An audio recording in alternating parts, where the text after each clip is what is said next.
In the Impact segment tonight, is the Tea Party good for the grand old party?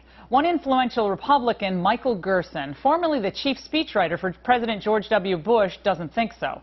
In a Washington Post op-ed, he wrote that the Tea Party is, quote, incompatible with some conservative and Republican beliefs. It is at odds with Abraham Lincoln's inclusive tone and his conviction that government policies could empower individuals.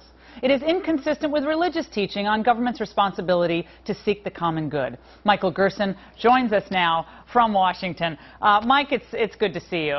Great to be here. Here's what I look at when I think about some of the advice that you're giving.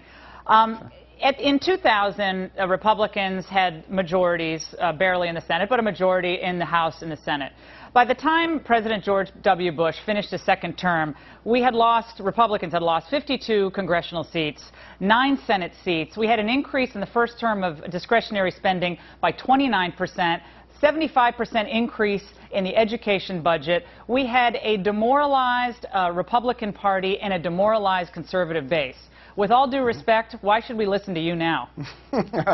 Well, actually, there were 2 presidential elections that were won by George W. Bush in the intervening time, and large congressional majorities really until 2006 and 2008.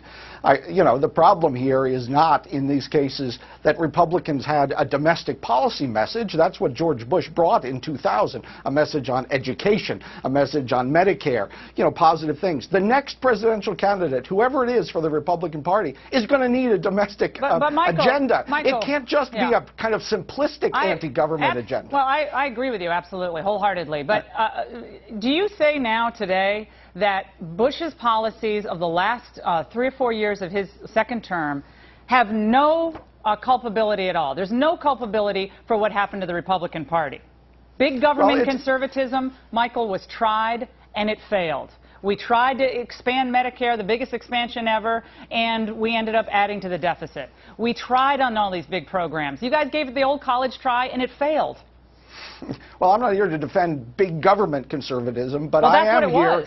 No. First of all, I substantively disagree with that. In the last few years of the Bush administration, you actually had a freeze in domestic discretionary spending, something we haven't seen under the Obama administration. The facts are just wrong. But I would also argue here that Obama has overreached significantly, creating a huge backlash in America. There's a risk that libertarian Republicans, anti-government Republicans, anti-immigrant Republicans will create a backlash of their own. That's the problem. Republicans. J.D. Hayworth, Tom Tancredo. You were one of there was a variety I believe, who were advising the president at the time for this path to legalization. The rest of us called it amnesty. I was on the front lines to fight against what you were doing, as you remember.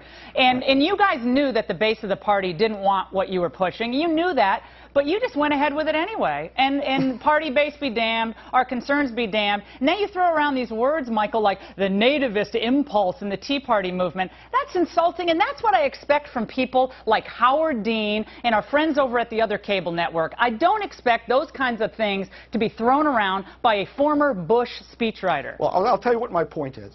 My point is, which I make in the column, is that 2 out of every 5 Americans under the age of 18 is non-white now. I've been involved in 3 presidential campaigns. The reality, talk to anyone, talk to Karl Rove, talk to Dana Perino. If Republicans don't get 40% or more of the Hispanic vote, they will be voted into singularity. This is a survival issue. Right, and your path to that is amnesty. You think, I think is that growing jobs. I don't believe in amnesty, and the president didn't either. Jobs will grow the base, Michael.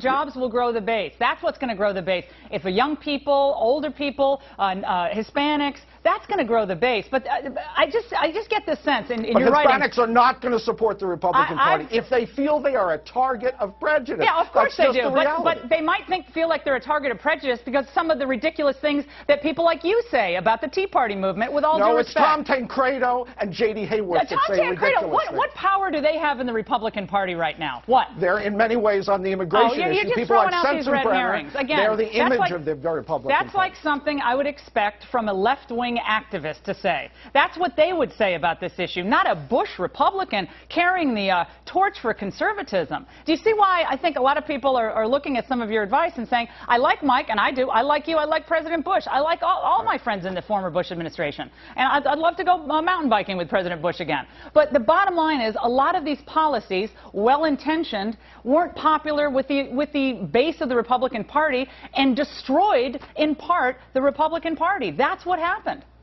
The point I'm trying to make here is that Republicans in this wave election that's coming, and I think it is and deserves to come, and I'm all for it, they could make some mistakes, some ideological errors that would have long-term consequences for the party that would be very, very destructive. One of them would be alienating immigrants. Another one would be using this faux revolutionary language like Engel does in Nevada. I mean, you know, Engel is literally... But you're now on Harry Reid's bandwagon, because that's what he says.